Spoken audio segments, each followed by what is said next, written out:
Chez Prince de Bretagne, on trouve la pomme de terre primeur à partir du mois de mars et cela jusqu'en août. En début de saison, la pomme de terre primeur qui est récoltée à la main est très tendre et fondante.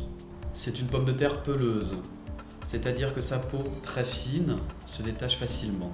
Pour nettoyer les pommes de terre primeur, il suffit de les passer à l'eau ou de les brosser légèrement à l'aide d'une brosse à légumes. Il ne faut pas les éplucher car la peau est comestible et fait partie du charme de la pomme de terre primeur. Les pommes de terre grenaille, c'est-à-dire de petite taille, on ne va pas les couper, on les laisse entières. Par contre, celles qui sont un peu plus grandes, on les coupe soit en deux, soit en quatre, suivant la taille.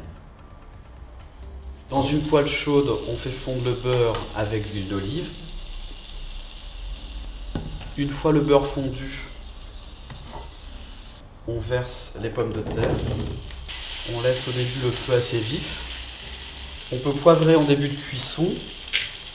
On peut aussi ajouter des herbes comme des herbes de Provence, du romarin. Il faut faire rissoler les pommes de terre et s'en occuper régulièrement pendant un bon quart d'heure.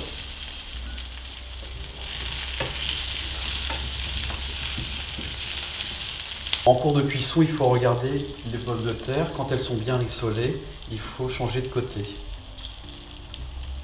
En cours de cuisson, il faut baisser le feu à feu moyen, voire un petit peu moins, et couvrir pour garder un petit peu d'humidité. Après une vingtaine de minutes de cuisson, on vérifie que la pomme de terre est bien dorée. Puis, à l'aide de la pointe d'un couteau, on l'enfonce doucement dans celle-ci. On finit la cuisson à découvert, puis on réassaisonne une dernière fois.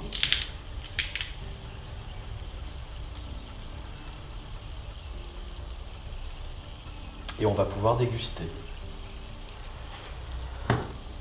Voilà, les petites pommes de terre primeur sont cuites. Elles sont à la fois croustillantes et fondantes.